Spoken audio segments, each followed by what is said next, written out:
Buenos días, mi nombre es Claudio Santoyo Gámez y en esta ocasión hablaré acerca de la actividad 4, la cual por nombre lleva programación estructurada.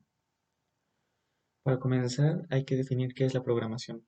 La programación es el medio por el cual nosotros diseñamos, creamos, pensamos y mandamos acciones que queremos que el ordenador ejecute para aprovechar de esta forma todas las capacidades que tenga el hardware al máximo y poder hacer un buen uso de ellas. Pero, ¿qué pasa cuando a medida que vamos programando, el programa se hace más y más y más grande y por ende mucho más complejo? Bueno, lo que podría pasar es que se llega a perder un orden y por ende si llegamos a tener errores de código o bugs, no los podamos solventar de la manera adecuada o sea muy difícil encontrarlos. Por lo que aquí es donde entra la programación estructurada. La programación estructurada lo que hace, como su nombre lo indica, es generar o dar una estructura a la programación mediante el uso de iteraciones o de estructuras de control básicas, entre otras cosas. Por lo que podemos definir que la composición de la programación estructurada está en los datos que le damos, con las instrucciones que le ponemos a esos datos y en la organización que tenemos en base a eso. Pero ahora, ¿qué tipo de instrucciones son las que podemos utilizar para darle un orden a la programación o a nuestro programa? Bueno, comenzamos con una estructura que es muy ordenada, que se parte por bloques o por funciones.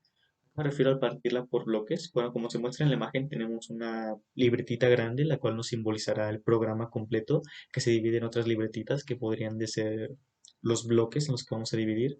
En este caso van a ser funciones. Indica que podemos tener la función principal, la función main, y adicionalmente, para no escribir más dentro de la función main, podemos crear funciones adicionales con otros nombres, por ejemplo, una función vacía de tipo void, nombrarla, y cerramos con paréntesis y punto y coma, y para reabrirla, llamamos como void a la función y le ponemos, en vez de el punto y coma, le ponemos una llave y dentro de eso tenemos una nueva función en la cual podremos escribir las sentencias que queramos.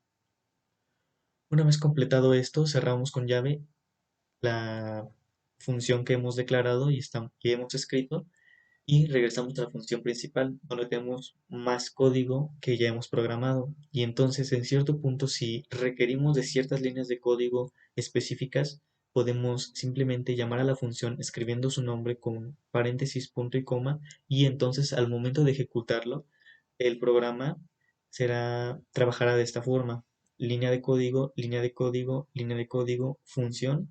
Para aquí se va directamente hasta la función que hemos nombrado, ejecuta las líneas de código dentro de la función y regresa nuevamente al terminar las líneas de código de la función al programa en la función main y continúa. Esto agiliza un montón el proceso y además evita que como programadores realicemos o escribamos nuevamente varias líneas de código que puedan ser necesarias. Por ejemplo, si queremos que en más de una ocasión se muestren ciertas sentencias y ciertos caracteres y se pidan ciertas cosas, podemos hacer que las pidan un punto y entonces, como lo mencioné ahorita, saltará esa función, ejecutará lo que se pide y regresa a la función principal. Y en la función principal seguimos avanzando en las instrucciones y nuevamente llamamos a la misma función y nuevamente se realiza el proceso yendo a esa misma función y ejecutando las sentencias que se encuentran ahí y regresando nuevamente a la función principal para seguir ejecutando las líneas de código hasta que llamemos a otra función o a la misma función para realizar el mismo proceso las veces que se desee, dando esto una mejor estructura al programa, evitando que creemos líneas de código innecesarias y gastando memoria. De esta forma también nos permite al estructurar en diferentes funciones encontrar los problemas o errores que podamos tener a la hora de compilar. Si se muestra un error, podremos encontrarlo fácilmente en la función que nos esté marcando y dentro de esa función en las líneas de código y solventarlo de una mejor manera. Ahora las estructuras de control son tres, que son secuencia, selección o condicional y las de ciclo o bucle. Comencemos con la secuencia. Primero que nada, las secuenciales nos indican que el programa, como lo mencioné hace un momento, estarán ejecutando una línea y después otra de abajo y después otra de abajo, a menos que nosotros cambiemos el orden usando funciones. De esta forma entregamos un programa que tenga unas secuencias claras y ordenadas y nos permita saber qué hará después el programa de cumplir una sentencia anterior. Las secuencias de las estructuras de control secuenciales también tienen otras tres campos que identifican para qué sirven. En este ejemplo, como te muestra en la imagen, tenemos asignación, entrada y salida. Primero que nada, vamos con asignación. La asignación nos permite asignarle a una variable su tipo de dato y su valor si es que le queremos agregar un valor. En este caso, yo puedo crear la variable nombre que va a ser de tipo carácter y puedo inicializarla en nada porque pues, es un carácter. O puedo crear la variable de tipo edad e inicializarla en cero y sería de tipo entero. Y dentro de esa variable yo podría almacenar más adelante la edad de la persona a la que yo se le esté preguntando dentro del programa con las siguientes estructuras de control secuenciales, que sería la de entrada o de salida. Con la estructura de entrada queremos indicar que el usuario nos va a entregar información a nosotros, bueno, al programa. El programa le pedirá y el usuario entregará y sería un ingreso o una entrada de datos, mientras que los de salida serían esas estructuras o procesos que escribiríamos dentro del programa para que el programa le muestre al usuario lo que queremos. Podría mostrar una línea de código o una línea de simplemente caracteres que nosotros queramos mostrar, ciertas palabras, ciertas preguntas, ciertas acciones que queramos indicarle que haga al usuario. Y esas serían las estructuras secuenciales de salida. Ahora vamos a las condicionales. Tenemos de dos tipos, simples y múltiples. Comencemos con las simples. Podría ser la if, donde se condiciona al programa, en donde si una variable cumple con ciertas características, entonces se ejecutará lo que esté dentro de la estructura de control if, en este caso.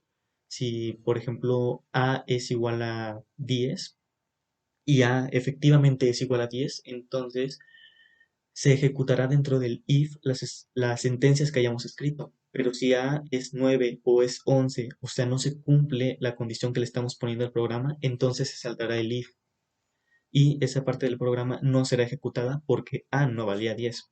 Y después tenemos las condiciones múltiples. Aquí también se hace uso del if y del if else if y también de la función switch. Comencemos con el if else. El if else funciona igual que el if, solo que tiene una segunda parte que es el else. La primera parte del if funciona completamente igual, pero si no se cumple la función if, entonces directamente y inevitablemente por default nos va a pasar a la función else. Se ejecutará todo lo que esté dentro de else. If, else, if es para, de cierta forma son ifs anidados, una if dentro de, con otra if abajo, porque los anidados ya sería una if y otro if dentro, pero continúo, no me enrollo. If, else, if significa que si la primera condición no se cumplió, pasemos a la segunda condición, else if, entonces si no, hace esto, y si no se cumple, pasa a la siguiente condición, y si tampoco se cumple, a la siguiente y a la siguiente hasta que nosotros elijamos terminar los else if o pongamos un default que sería el else, que significaría que no se cumplieron todos los ifs anteriores o los else if, y por ende se llevará a cabo, el programa ejecutará todas las sentencias dentro del else. Después tenemos la función switch, que también es múltiple, la cual nos permite administrar varios casos que pueden ser mediante el ingreso de un carácter o de un número, y en base a esto la función nos redirigirá a un apartado con ese nombrado con ese mismo número o ese mismo carácter que nos permitirá ejecutar dentro del programa las secuencias que se encuentren dentro de ese caso. Por ejemplo, si yo presiono el número uno porque quiero ir al caso uno, la función switch me redirigirá al caso uno. Pero por el contrario, si yo eligiera el caso 2 o el caso 3 o el caso 4 o los casos que yo haya puesto o el caso A, si hiciéramos una función switch con caracteres, me enviaría al caso que estoy nombrando, aunque también cuenta con un default por si llegamos a ingresar un caso que no es correcto.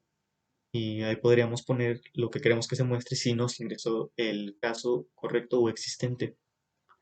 Ahora pasemos a las de ciclo o bucle. Aquí son tres. que Son un poco curiosas. Aquí se ejemplifican como hacer para, hacer mientras o repetir hasta que. Dentro del programa son más conocidas las tres funciones como while, mientras, o do while, que se ejecuta al menos una vez. Es muy parecida al while. o la función for, que es para. Comencemos con el while. El while es una función cíclica que lo que hará será repetir las sentencias que estén dentro de la función while mientras se cumpla una característica. Por ende, si no modificamos esa característica, puede que se repita infinitamente si la mantenemos igual, o por el contrario, si no modificamos para que cumpla con la característica, nunca va a entrar ese ciclo y por ende no lo va a repetir ni una sola vez y se lo va a saltar. Y después, con eso llegamos al do while, lo cual nos garantiza que por lo menos una vez será ejecutado esa orden de sentencias y después de la primera ejecución se comprobará si el funcionamiento o si la función está igual o aceptable, si es cierta o no en base a lo que hayamos escrito en while. Por ejemplo, nuevamente usemos que si a es igual a 5 y vamos bajando y se completa al menos una vez en el do while y a la hora de llegar a la sentencia final, a digamos vale 4 no vale 5 entonces ya no se repite nuevamente y continúa el programa. Pero por el contrario, si sí cumple, se volverá a repetir y se volverá a repetir las veces que queramos hasta que a ya no valga 5. Y después tenemos el ciclo for. Esto es muy interesante porque podemos hacer que entre cuando nosotros queramos o cuando no. O, y que salga cuando nosotros queramos. Podemos ponerle un límite o un número de repeticiones. Y esto se hace declarando una variable e inicializándola en el número que queramos y poniendo una sentencia de límite que, por ejemplo, podría ser mientras a sea menor o igual a 10 y podemos inicializarla a en primeramente en 1 se va a repetir entonces el programa for, la secuencia for, perdonen, y por último se pone un sumador, por así decirlo, para seguir aumentándole unidades a la variable a en este caso, y así completar el número de veces que queramos que se repita. Me explico nuevamente. Declaramos en la función el valor a, que va a ser un carácter que valdrá 5 digamos, queremos que se repita 50 veces. Entonces, mientras a sea menor o igual a 50 la función la repetirá y en cada ciclo a se le sumarán 5. Entonces, como se inició en 5 y se le sumarán 5 en cada ciclo, al final solo se ejecutará 10 veces. Por ende, ejemplificando, al momento del primer pase, a se declaró, vale 5 pasa, se acaba el primer ciclo, se le suman 5 y ahora A vale 10 y como sigue siendo menor y tampoco es igual a 50 seguirá pasando así hasta llegar a un valor que sea exacto a 50 menor a 50 o si llega a ser mayor a 50 ya no pasa. Y esta sería la tercera estructura de control, en este caso de ciclo o bucle. Las características de la programación estructurada son tres y son muy sencillas de comprender y es que lo que la programación estructurada busca es que los programas sean fáciles de entender y de escribir, que su modificación sea fácil. Si modificamos una línea de código en cierto punto no debe de afectar a la otra, así que en esto es una gran ventaja. También permite encontrar y solventar los errores que se puedan llegar a presentar, que mayormente pueden ser errores humanos al olvidarse, perdón, de poner ciertos caracteres como el punto y coma o la llave o un paréntesis, que podría llegar a pasar. Entonces sería más fácil encontrarlos porque tenemos todo estructurado y separado en bloques. Y con esto damos fin a la actividad 4. Posteriormente se tocarán estos temas de nuevo para hacer uso de ellos en programas para explicar otras actividades. Así que con esto termina la actividad 4 y gracias por ver.